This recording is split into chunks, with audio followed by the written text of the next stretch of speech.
Welcome to the deep dive. You know, it's pretty remarkable how often hair color is, well, one of the very first things we notice about someone. Absolutely. Blonde, black, brunette, that vibrant red, or even, silver or white. It just stands out. It really does. But have you ever stopped to think, is it just about looks? Or could it actually be revealing surprising things about us, like our personality, genetics, even health? That's exactly the question we're diving into today. We've sifted through quite a bit of research, articles, and sources, and honestly, there are some fascinating facts packed in there about what your hair color might be silently saying. Right. It's not just surface stuff either. We're connecting the dots here between the science, the history, and even how society tends to see these different colors. Totally. So our goal today is really to give you a shortcut, get you well informed on this. I think by the end, you might look at hair yours, someone else's a bit differently. I think so too. Some of the connections are pretty surprising. Okay, let's unpack this then. Yeah. Where do we start?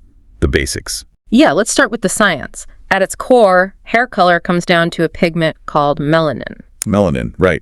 That's the same pigment involved in skin and eye color too, isn't it? Exactly the same. It sort of creates this unified color palette for each person. So is it just one type of melanin doing all the work, or is it more complicated than that? What did the sources say? That's a great point. It's definitely more complex. There are actually two main types of melanin that mix together. First, you have eumelanin. Okay. And that's the one responsible for the darker shades, Yeah. so black and brown hair. The more eumelanin, the darker the hair. Simple as that. Got it. And the other type for lighter hair, I assume. Precisely. That's pheomelanin. This pigment gives us the blonde, red, and sort of golden tones. Oh, okay. And here's the really cool part.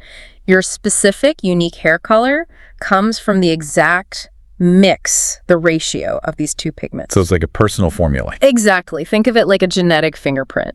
Even people with similar-looking hair might have a slightly different combination. It's really telling a little genetic story right there. That makes it incredibly personal, doesn't it? A built-in signature. Wow. It really is. So knowing that, let's maybe jump into the different hair colors themselves and see what makes each one special, starting with maybe the rarer ones. Sounds good.